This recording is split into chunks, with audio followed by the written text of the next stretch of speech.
उनके बच्चे खुद ला के भर्ती करते, ये कहते हैं कि फलां ये जो औरत है, बूढ़ी औरत कहीं हमें मिली थी, आप इसे भर्ती कर लीजिए। रिश्तों की बुनियाद मोहब्बत पर होती है, सैक्रिफाइस पर होती है, कुर्बानी पर होती है। किसी के लिए कुछ देना, किसी के लिए कुछ त्याग देना, इन बातों पर ही रिश्ते कायम रहते हैं।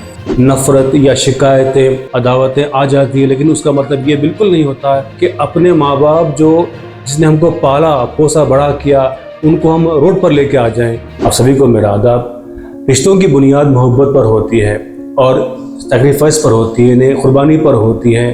किसी के लिए कुछ देना, किसी के लिए कुछ त्याग देना, इन बातों पर ही रिश्ते कायम रहते हैं। मैं एक वीडियो देख रहा था जिसमें बेटी अपने बाप से मिल रही है और बेटी के जो लड़की के भाई है, उन्होंने अपने बाप को घर से निकाल दिया और वो बेटी वादा कर रही है अपने बाप से कि मैं आपके लिए खड़ी रहूँगी, मैं आपके लिए सेवा करूँगी, खिदमत करूँगी। इस तरह का वीडियो वायरल चल रहा है और ये बहुत ही दर्दनाक बात है कि मर्द बच्चे जो है ना बाप को निकाल रहे हैं। आजकल बहुत सारे वाक़यात हैं, किसी एक कौम में या किसी एक मज़हब के तक के सीमित या महदूद नहीं है।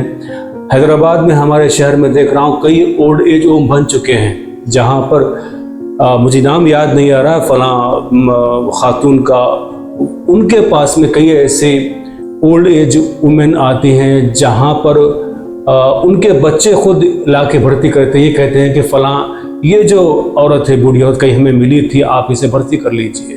तो हालांकि वो उनके बेटे ही होते हैं। इस तरह के बड़े ही दुख देने वाले वाक़यात हमारे आसपास घूम रहे हैं और समाज में इस तरह का जो माहौल बना है ये बहुत ही चैलेंजिंग है यानी इंसानों की मोहब्बत के लिए।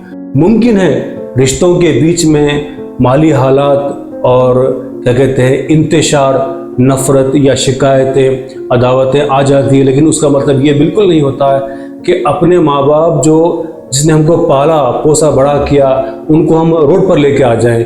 इस तरह की चीज़ें नहीं होती, लेकिन ह्यूमन वैल्यूज़ गिर रही हैं। ये बहुत ही एक शर्मनाक बात है हमारे समाज के लिए।